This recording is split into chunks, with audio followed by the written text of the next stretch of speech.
Hello friends. तो कैसे हैं आप लोग।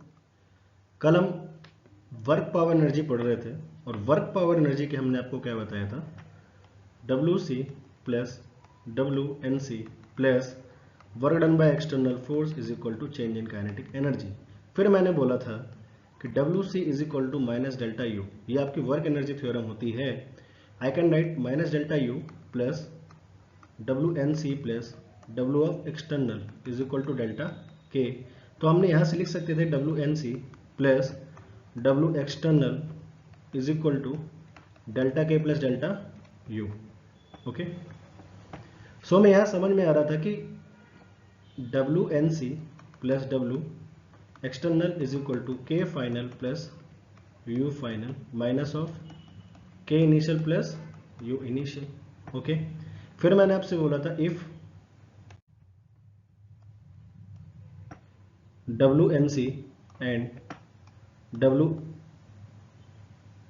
एक्सटर्नल इज इक्वल टू क्या हो जाएगा आपका जीरो, तो we can write zero is equal to K final plus U final minus K initial plus U initial. So from here K final plus U final is equal to K initial plus U initial. ये आपकी होता है conservation of energy. ये क्या है आपका conservation of energy, मतलब energy can not be created, can not be destroyed, it can only change it's form. और काइनेटिक प्लस यू का समय हमेशा क्या रहेगा, कांस्टेंट। कब, जब एफ एक्सटर्नल क्या हो जाए आपका जीरो। के से क्या आपका काइनेटिक, यू से क्या आपका पोटेंशियल एनर्जी। पोटेंशियल एनर्जी किसी भी टाइप की हो सकती है, चाहे वो ग्रेविटेशनल पोटेंशियल हो, चाहे इलेक्ट्रोस्टैटिक पोटेंशियल हो, चाहे वो स्प्रिंग पोटेंशियल एनर्जी हो। आई होप आप सभी को यहाँ तक समझ में आ रहा होगा। अब इसका एप्लीकेशन क्या है वो समझते हैं हम। जैसे फॉर एग्जांपल सबसे सिंपल क्वेश्चन मैं लेता हूं, आपका एक इंक्लाइन वेज है,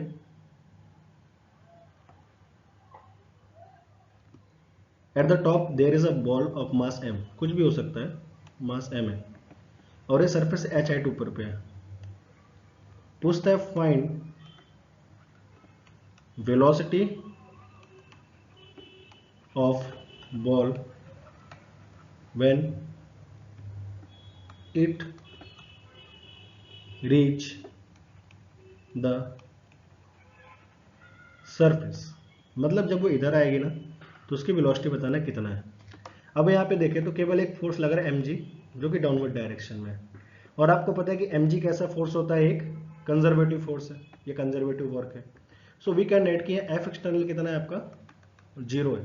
सो ये जब हमने ये कंक्लूड किया तो अब हम यही बोल सकते हैं कि यहाँ पे क्या लग सकता है, कंजर्वेशन ऑफ एनर्जी अप्लाई हो सकता है ना, बिल्कुल हो सकता है। मतलब K final plus U final is equal to K initial plus U initial. अब देखो अगर आप इसे नॉर्मल मेथड से करने जाएंगे तो ये थीटा है या नहीं है, ये गिवन ही नहीं है। बात समझ में आ रही है। आप बोलते हैं यार एम जी साइन थीटा नीचे को लग रहा है, बट दिक्कत है कि थीटा तो मेंशन ही नहीं ना आपका। आप कैसे करेंगे, फिर आपको कंफ्यूजिंग होगा, फिर आप नेट निकालते बैठेंगे, ये टाइम टेकिंग प्रोसेस है। मैं आपको इजी मेथड बता रहा हूँ सबसे ज़्यादा। तो मैं बोलूँगा यार ये ए पॉइंट और ये क्या आपका बी पॉइंट है, तो मैं थोड़ा सा बोलूँ एट ए, ये आपका पार्टिकल सरफेस एच हाइट ऊपर पे है, तो पोटेंशियल एनर्जी कितनी हो जाएगी एम जी एच। और काइनेटिक क्या हो जाएगी यहाँ पे, वेलोसिटी जीरो है, काइनेटिक भी क्या हो जाएगी जीरो। एट बी आपका पार्टिकल सरफेस पे आ चुका है, तो यू भी कितना होगा यहाँ पे जीरो, क्योंकि हाइट ही नहीं ना कुछ वहाँ पे। और आपका के हो जाएगा, ये हमें निकालना है, मान के चलो आप। तो अब यहाँ से आपका के फाइनल तो जीरो हो गया, प्लस ये कितना होगा M G H is equal to K, sorry उल्टा लिख दिया मैंने, ये इनिशियल का इस साइड पे आ गया, फाइनल इधर पे कितना आ जाएगा, इसको इनिशियल कर लेना, इसको फाइनल कर लेना, कोई दिक्कत वाली बात नहीं है। तो के फाइनल आपका कितना है half M V square plus, और यहाँ पे कितना है जीरो, बढ़िया। तो आपको मिला यहाँ से M G H is equal to M half V square, M से एम कट गया, तो यहाँ से आपको मिलेगा टू जी एच बराबर V square, under root two G H is equal to क्या है आपका बी। आई होप आपको समझ में आया कि at the bottom velocity will be under root two G H. एक और क्वेश्चन लेते हैं। मान के चलिए आपकी एक स्ट्रिंग है,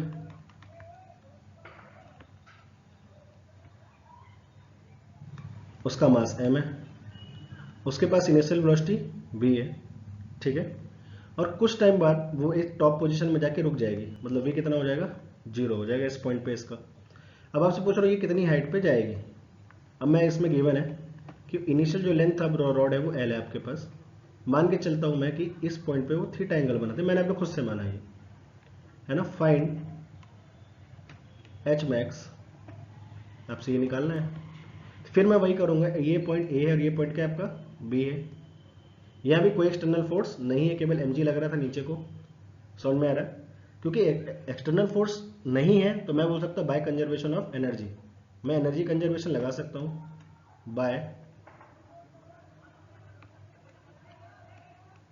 कंजर्वेशन ऑफ एनर्जी। मैं बोल सकता हूँ ए है तो K A plus U A is equal to K B plus U B, ये बी पॉइंट है आपका। तो यहाँ मैं देखूँ तो मैं इसको एक ग्राउंड लेवल मान लूंगा, ठीक है। ये लेंथ एल है, तो यहाँ इनिशियल 0 पे था, अब पार्टिकल यहाँ पे आ चुका है एच हाइट पे, समझ में आ रहा है। मैं मान लूंगा सरफेस से कितना एच हाइट ऊपर आ चुका है, तो के ए एट ए, तो आपको काइनेटिक एनर्जी कितना आ जाएगा, half M V square. U at A कितना है आपका, 0, बढ़िया। फिर बोलूंगा एट बी, के कितना हो जाएगा, 0 ना, तब तो मैक्सिमम हाइट पहुंचेगा वो। और यू बी कितना हो जाएगा, एम जी एच, जो मेरे काम का है।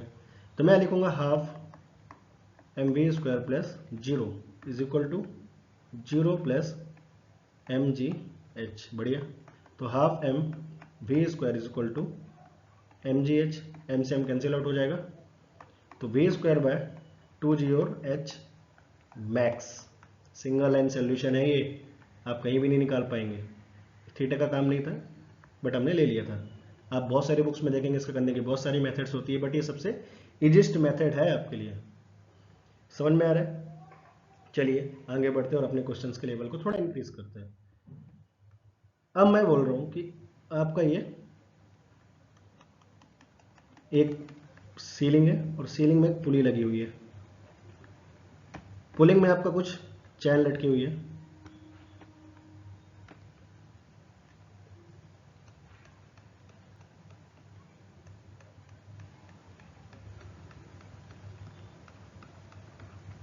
टोटल मास ऑफ चैन है आपका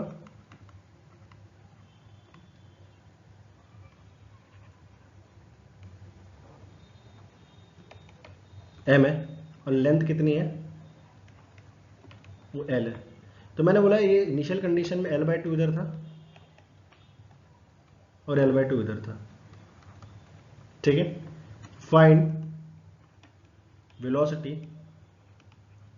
when chain is just slip of the पुली।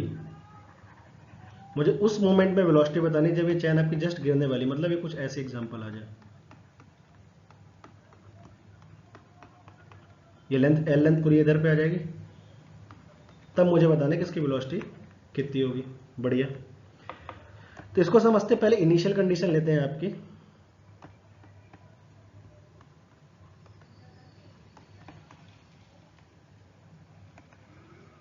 अभी भी आपको पता है कि कोई भी एक्सटर्नल फोर्स नहीं है, दैट मीन्स कि कंजर्वेशन ऑफ एनर्जी अप्लाई हो रहा है यहाँ पे, मैं बार बार नहीं लिख रहा उस चीज को।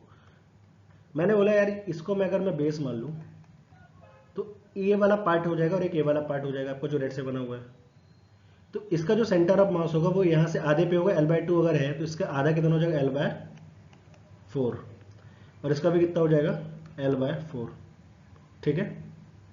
l/4 l/4 पे, अब अगर इसका पूरा मास m है तो इसका मास m/2 हो जाएगा, इसका मास भी m/2 हो जाएगा, तो दो पार्ट हो जाएंगे।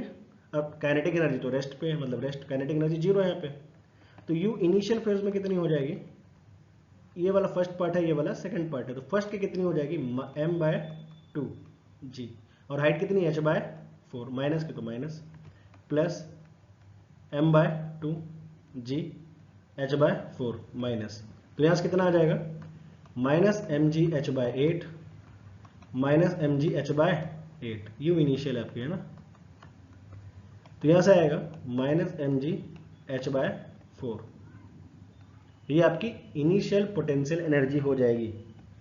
ठीक है, जैसे ये स्लिप ऑफ करेगी तो आपकी ये पुली है जो, इससे एल लेंथ नीचे आ जाएगा, पूरा का पूरा मास, और इसका मास कितना है, एम है, बढ़िया। तो सेंटर ऑफ मास कितने पे आएगा, एल बाय 2 पे आ जाएगा। तो यू फाइनल कितना हो जाएगा आपका, minus M G L by 2, और काइनेटिक एनर्जी के हो जाएगी, के फाइनल के, ये मुझे नहीं पता। तो बाय कंजर्वेशन ऑफ एनर्जी में क्या लगाऊंगा,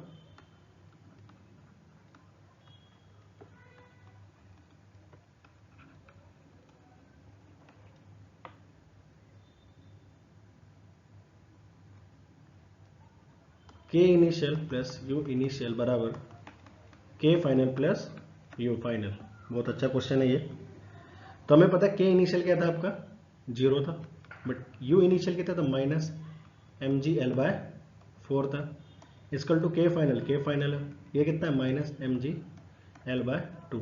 तो मैं इसको इधर भेज दूंगा, तो minus M G L by 4 plus M G L by 2, ये 4 आ जाएगा, माइनस एम जी एल आ जाएगा, इधर कितना आएगा, एलसीएम में प्लस 2 एम जी एल आ जाएगा, इधर से कितना बचेगा आपका ultimate, M G L by 4 is equal to K final. तो मैं इधर से लिख सकता हूँ K final is equal to M G L by 4 half mass of the rod, mass of the chain M, V square is equal to M G L by 4। तो ये 2 बचेगा, यहाँ से एम से एम कट गया, तो V square is equal to G L by 2, तो V square to under root G L by 2। Okay, so हमने ये भी निकाला under root G L by 2। ये सबसे इजी मेथड है वेलोसिटी निकालने की, आप इतना इजीली किसी से भी नहीं निकाल सकते।